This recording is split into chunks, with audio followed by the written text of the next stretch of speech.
তাহলে ফেসিবাদ মুক্ত আমরা যখন বলছি, সেই ভাইয়েরাই আবার যখন বলেন আইন অঙ্গনে, প্রশাসনে, বিভিন্ন কেন্দ্রে রন্ধ্রে রন্ধ্রে ফেসিবাদের দোসররা বসে আছে, সেই দোসরদের দিয়ে আপনি কি করে অবাধ, সুষ্ঠু, অংশগ্রহণমূলক, নিরপেক্ষ একটা নির্বাচন আপনি করবেন? এটা কি করে আপনি আশা করেন?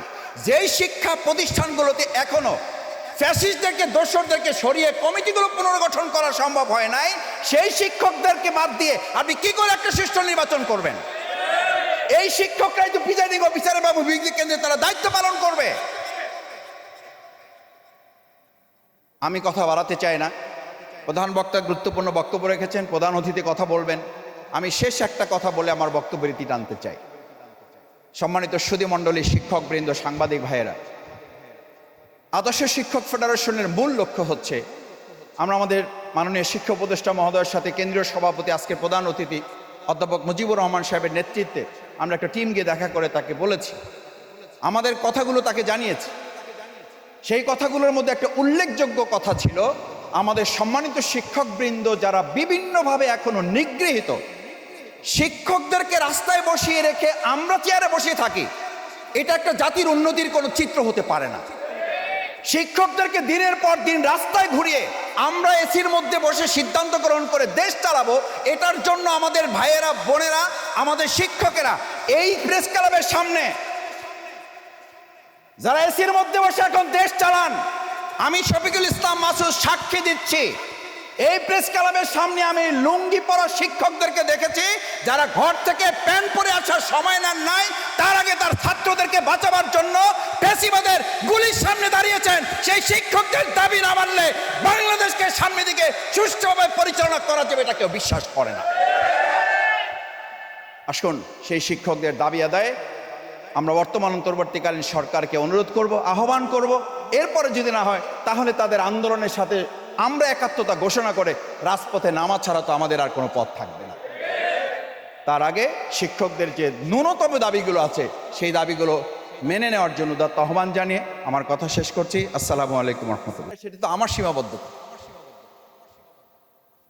আমি সেটা কেন বুঝবো, আমি কেন বলবো? আমি এখানে সেমিনার সম্পর্কে, আলোচনা সভা সম্পর্কে যদি আমার জানা না থাকে, আমি যদি বলি যে এটা এখানকার লোকেরা আসলে জানে না, সুতরাং এই ব্যাপারটা আমাদের আলোচনা করার দরকার নেই, আমি খুব অবাক হই যে আমাদের খুব শিক্ষিত জাতির নেতৃত্ব যারা দিচ্ছেন, তারা যখন জাতিকে সামনে নিয়ে কোনো কথা জাতির উপর চাপিয়ে দিয়ে বলেন যে পিয়ার পদ্ধতি এই জাতি বুঝে না, তখন আসলে শুধু জাতিকে অবমূল্যায়ন বা তাদেরকে অন্যায়ভাবে তাদেরকে জুলুম করা হয় না, গোটা শিক্ষা ব্যবস্থাটাকে প্রশ্নবিদ্ধ করে তোলা হয়।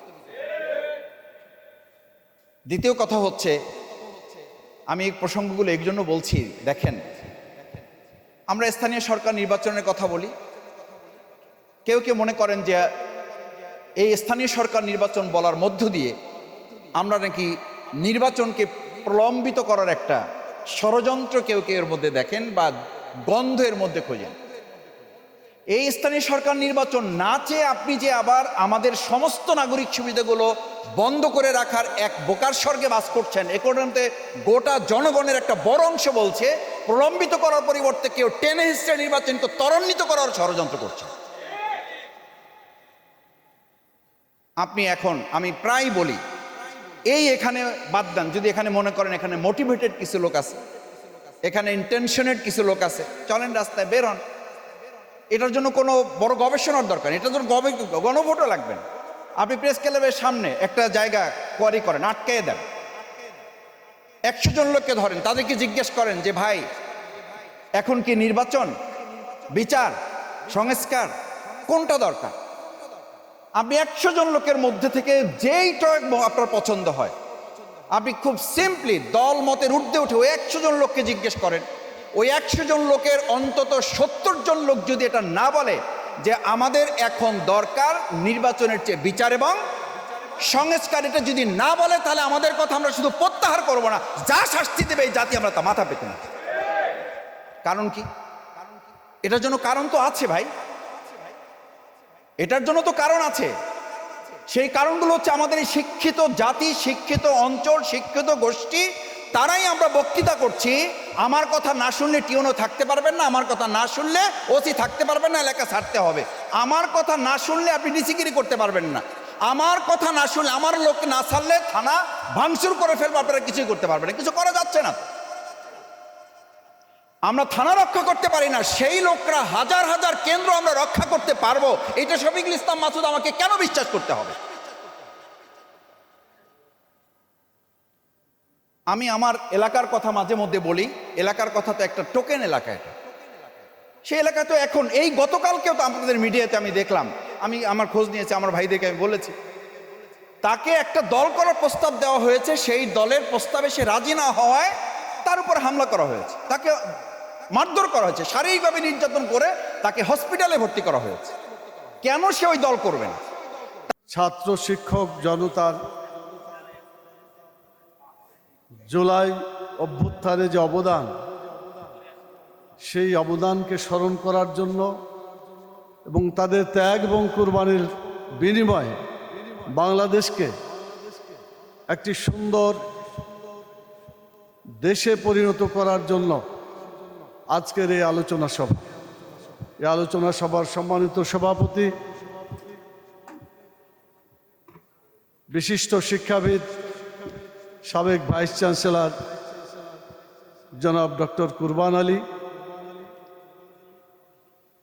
আজকের এই সমাবেশে উপস্থিত আছেন বিভিন্ন বিশ্ববিদ্যালয়ের শিক্ষকবৃন্দ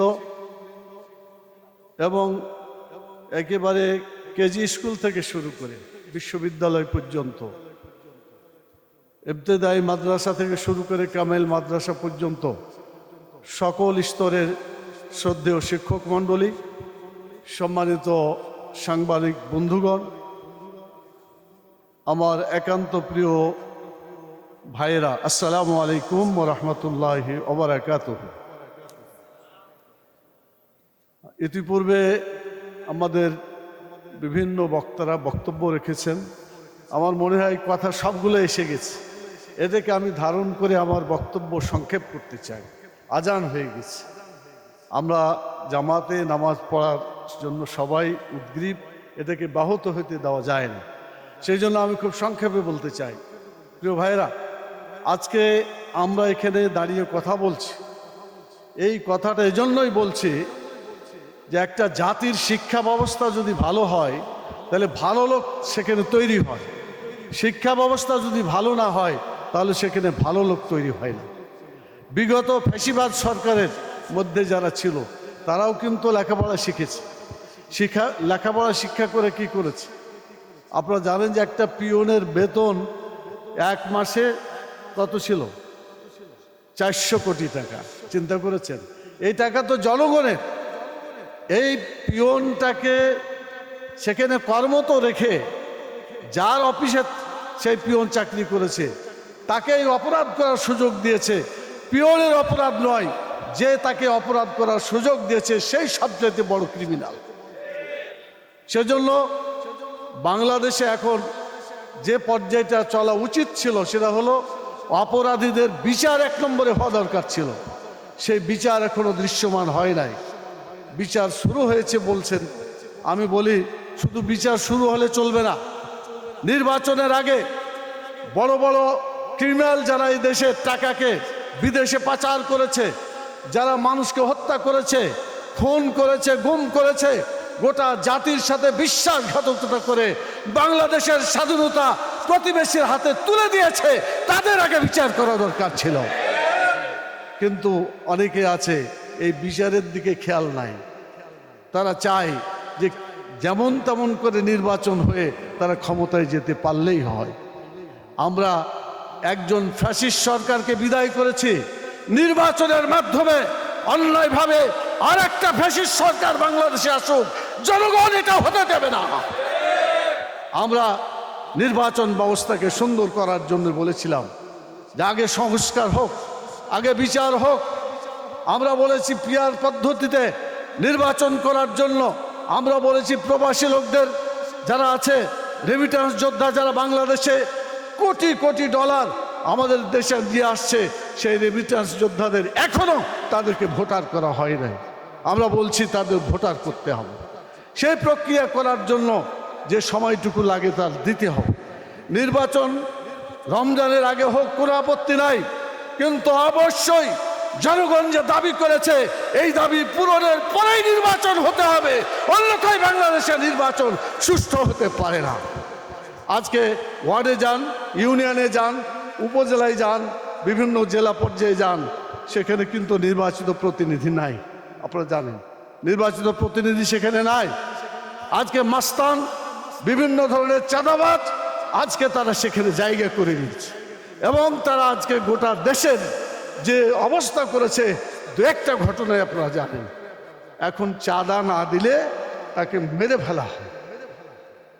মানে আজব এই বাংলাদেশ, চাঁদা না দিলেই জীবন শেষ।